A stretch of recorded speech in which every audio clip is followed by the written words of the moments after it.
Right, here we are again.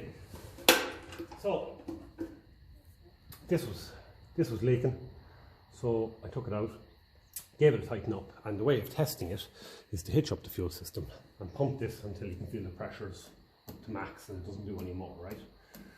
About 5 psi to kind of pressurize the fuel system. So I had to put the delivery valve back in here with the spring, otherwise that would just piss out diesel and it wouldn't pressurize up the rear of the filter here. So we can now just check and see is everything nice and dry. Okay, sometimes in the corners they like to leak. Alright, so what I'm going to do is I'm going to give this one a little nip as well, since we are here. I nipped the other one in the vise. Right, since we're here, we'll just give him another nip as well, because we don't want to be returning to this again. This seems to be dry. At the same time, when this was leaking, it ran down here and onto there, so I wasn't sure if it was actually leaking in the corner, but it does seem to be sealed now, and that's sealed.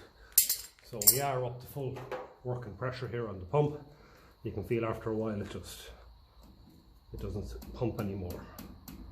So that is what I do when I have a leaking pump. I should have done this before I put it in, of course. But as they say, hindsight is a great thing. So yeah, I'm happy with that. That's not leaking. It's not leaking now, it's not going to leak because it is pumped up to pressure there. Okay, now the question is, can we leave this pipe attached? Put it back in. If not, there's no big deal. Yeah, we will. Yeah, so that's good. And now we can put in our pull to stop lever, because things are a bit tight behind there to actually fit it later on. So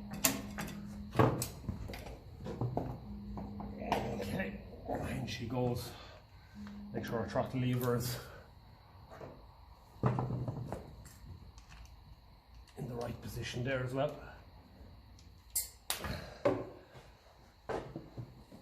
A few stools are different heights are very handy to save the back. There's a bit of weight on this now. Be surprised when they're trying to hold them in. Okay, so what's stopping us here? We've got a ejector pipe stopping us.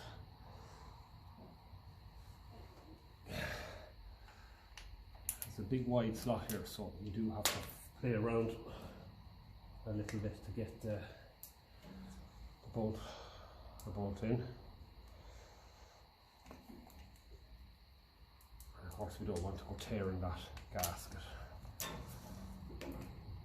So it's a little bit awkward to get her started.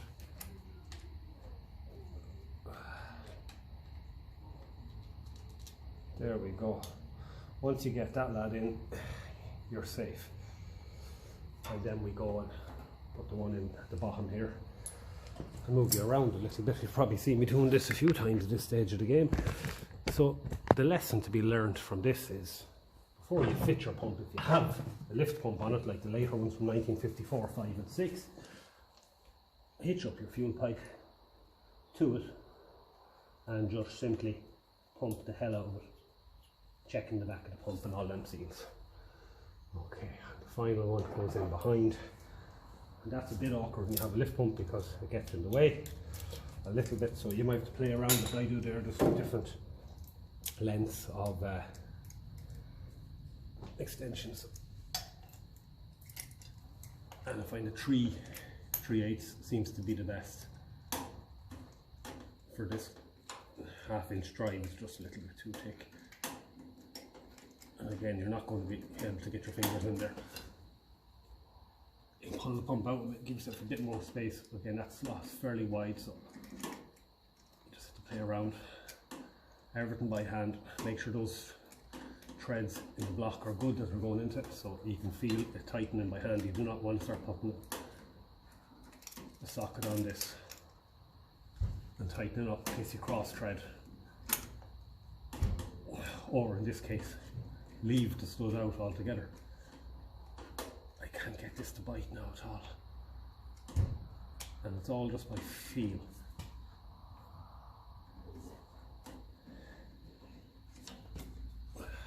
As luck would have it, I've had it in a few times now. So I just feel with my hand to see if I can feel where it's meant to go.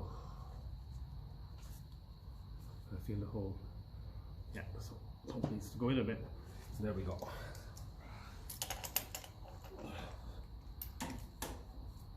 The hole is just a little bit blocked.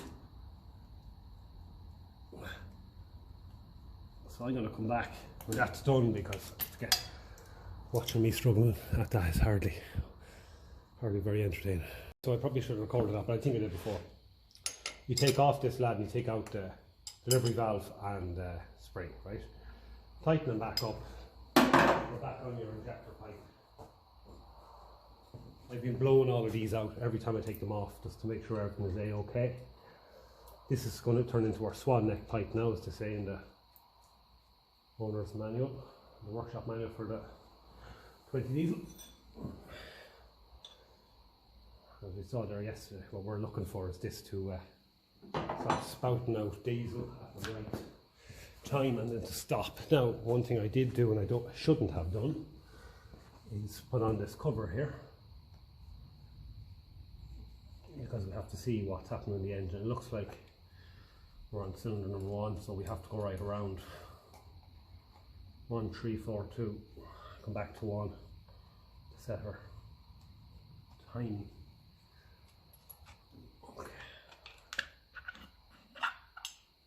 Okay. Yeah, we're on 1. Okay, so we're plunging there at 1. It's a pity. Now we have to go. Look, it's only going to involve turning the engine around. So we're plunging there on 1. As you can see, it's the highest one, right? So in here, look in the very back there, just there, there's a hole. There's a 1/4 inch. I put a little screwdriver, a Phillips head screwdriver in there, just in there. There's a hole in the flywheel. That is 30 degrees before top dead center. And at 30, we need to get it to 32. So what we'll do is we'll turn the engine over with the decompression on in here. Our fuel is off for the moment, so that's our decompression on. You can turn it over and watch that, and then we get a screwdriver. So in the meantime, what I'm going to do is I'm just going to read the owner's manual, the workshop manual again, just to re-familiarise myself with the procedure. I think you have to have the maximum fuel button pressed for this as well, so that's done. I'm just going to recheck that, and yeah, we'll go through the whole lot for spill timing. It doesn't really matter if you press the excess fuel button or not. If you press it, you're going to have more of a flow out of your swan neck pipe. That's why I press it. I'll actually pull it off the excess fuel into the run position, and we'll see the difference, right? So 1, 3, 4 and 2. 2 goes up, 2 comes down. As it's near the 3/4 of the way down, we'll say start putting pressure on your screwdriver, right? Now, another thing I like to do here, if you have a key start like on this tractor, put your key around that so that you don't end up starting the engine with your screwdriver in it, right? I've done that before. We won't talk about that. Anyway, it didn't do feck all damage, and that was the screwdriver that got caught. That's, when I say 1/4 inch, it's the width of the shaft, so that seems to fit in there lovely. You can use a drill bit, you can use Allen keys, roughly around that 1/4 inch. What are we talking about, 7 mil? Anyway, it just, the better the fit, the better, you know, it goes in straighter. So that's to sort it, right? So what I do, there's a quick way of doing this, and there's the workshop way of doing it. Workshop manual states it has to be timed to 32 degrees before top dead center. So before the piston comes up 32 degrees, it's meant to start its plunging cycle. Spill timing isn't injection timing, it's the point at where your plunger is starting to come up. Now, when your plunger comes up, what the bottom of your plunger looks like is like the bottom of the sleeve, right? So this is the hole in the bottom of your element, right, which is like your bore, right? And it allows fuel in at the bottom. But as the plunger comes up far enough, like a piston, I'll get a piston, right, and we'll show you. Good old 20 diesel piston, right?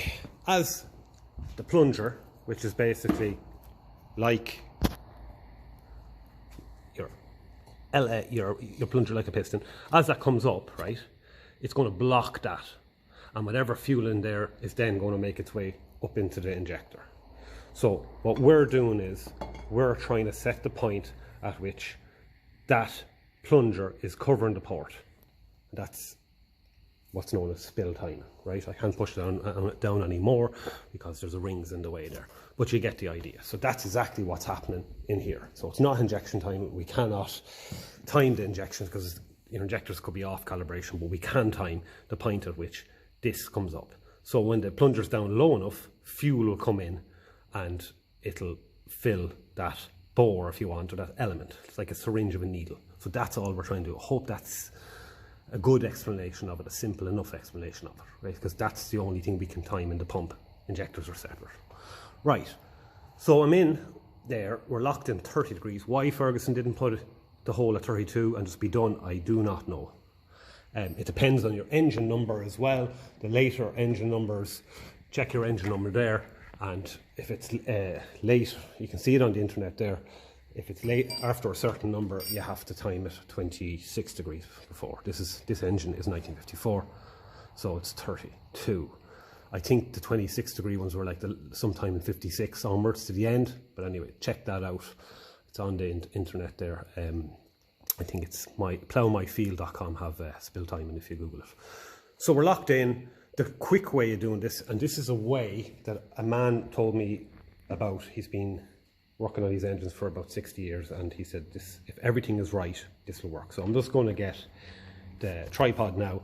We'll set it up and we'll show you the quick way. You want to check, make sure your timing chain tensioner, your timing chain is tensioned properly. If it's loose, it was loose in this tractor, you'll often hear it sounds a bit sloppy, or you'll actually hear the chain hitting. So make sure it's snugged.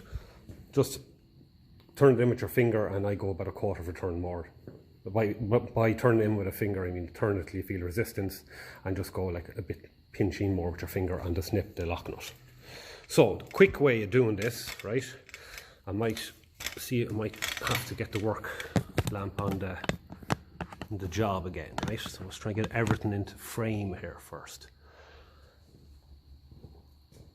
So when your spill timing is fairly well set, this is how I do it. Loosen off your studs, your nuts, bolts, whatever is in it. Pull back pump your system first, keep it. Pull back your pump. Right, you should have good flow of fuel. That's with the excess fuel button pressed. If you pull it off excess fuel, you'll have less of a flow, I think. Or maybe not, maybe I just need to pump more. Right? Pump like hell, get it up to pressure. Slowly push the pump back in. We're slowly pushing that plunger up into the element. Right? We're still dripping. So keep it pressed, keep the pump going.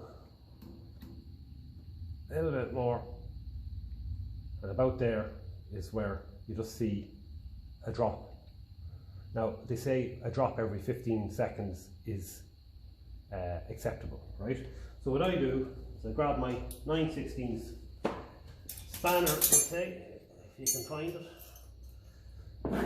Every spanner in the place here, 9/16, or just your socket, whatever, right? I lock it on this. Okay. So we'll do that again. Pump up your system. Bring back your pump.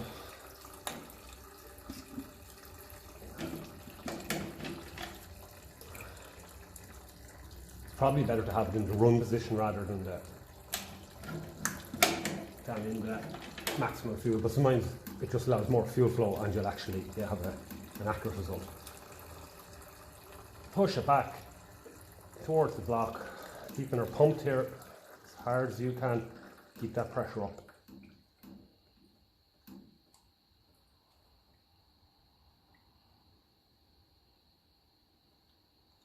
Start nipping. Pump again, make sure there's nothing else there. And I like to see a little drop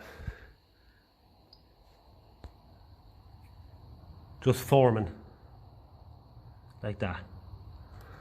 It will fall, gravity always wins, as I say. It will, once you're talking about once every 15 seconds at the most, but I prefer to see it like that. Nip up your pump. So that is the quick way of doing it. Sometimes these are so badly out of time. Right? And I have actually done the long way as well on this. I actually had to, because this was so badly out of time, I couldn't even get it to do that. So someone was messing with this. Okay, let's go and have a look at what we have to do for the longer one, right? The longer workshop manual way. There was actually a workshop tool for this, a Ferguson tool, right? Is you take off this, right? So I'll come back when I've that off and I'm going to show you what's in there. So what's in here is 2 lock nuts. I think they're about 28 mil. I don't know what the metric is. The Imperial is. It's bigger than anything I have. Off with both of them, and this gear pulls out. It's got teeth on both sides, inside and outside. And if your pump isn't doing what that was doing there, in other words, you pull it out clockwise from the front towards it and push it back anti-clockwise from the front in towards the block, and it doesn't stop letting fuel out, this needs to be all removed. Take all that out, and you've got to twist over this shaft here. What I do is I put a bit of rubber over it, and I put a vice grips on it, so at least that way it's gripping it once and not damaging the threads. You've got to observe 1, 3, 4, 2, and as 2 is coming down to the end,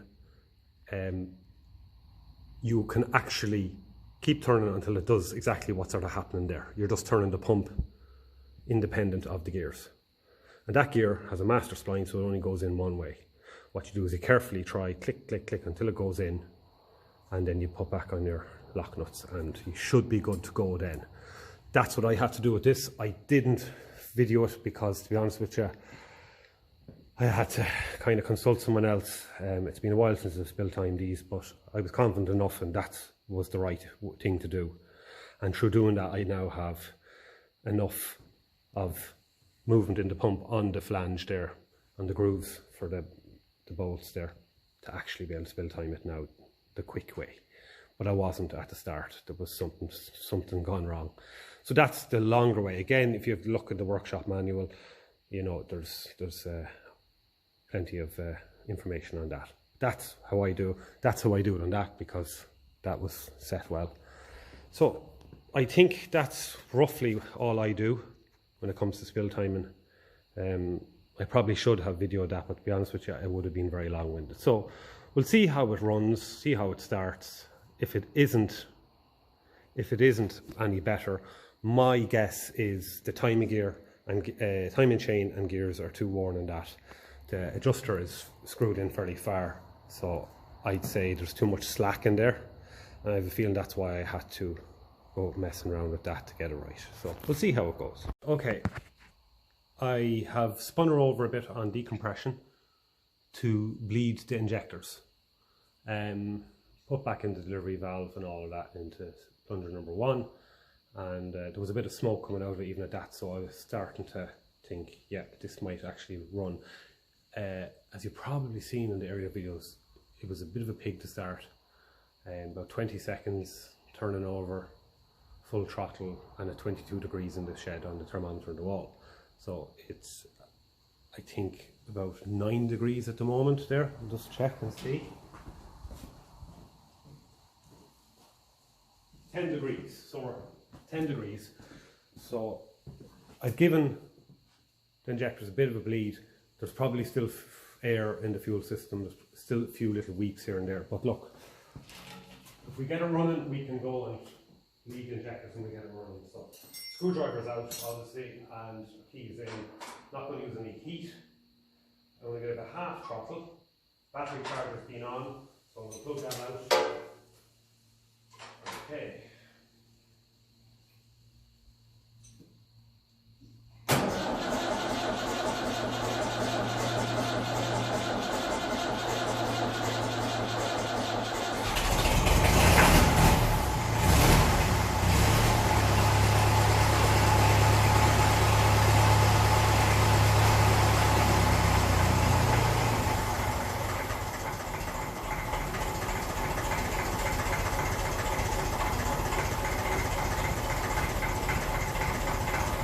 Okay, so not too bad considering, you know, it's not exactly what you call warm. I'm not going to leave it running very long with out in the cooling system in it. Cooling.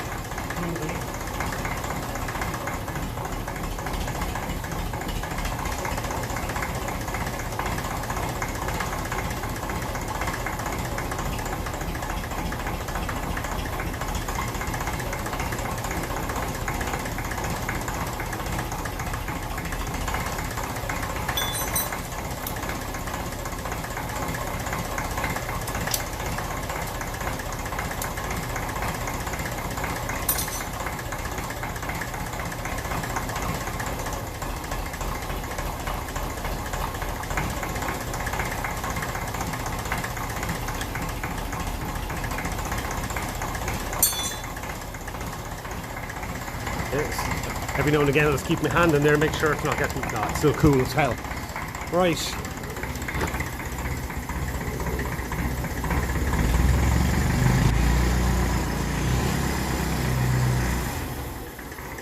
It's ticking over nice. Definitely quieter since I tensioned up the timing chain.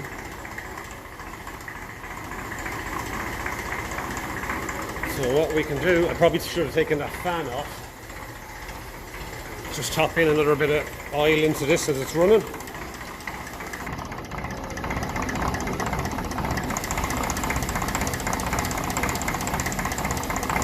Onto the rack there. Just because I didn't put any in it. So let's get that.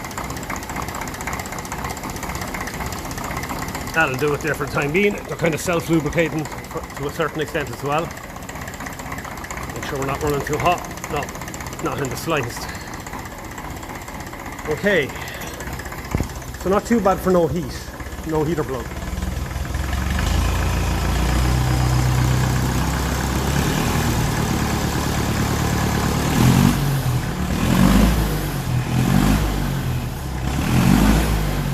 Okay, good response. Not hesitant, not misfiring or anything like that. So that'll do.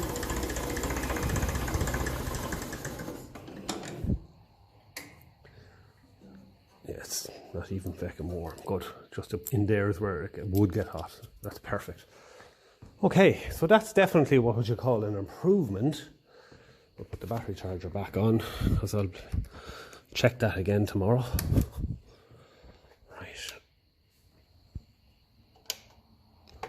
But not too bad considering we use no heat at all.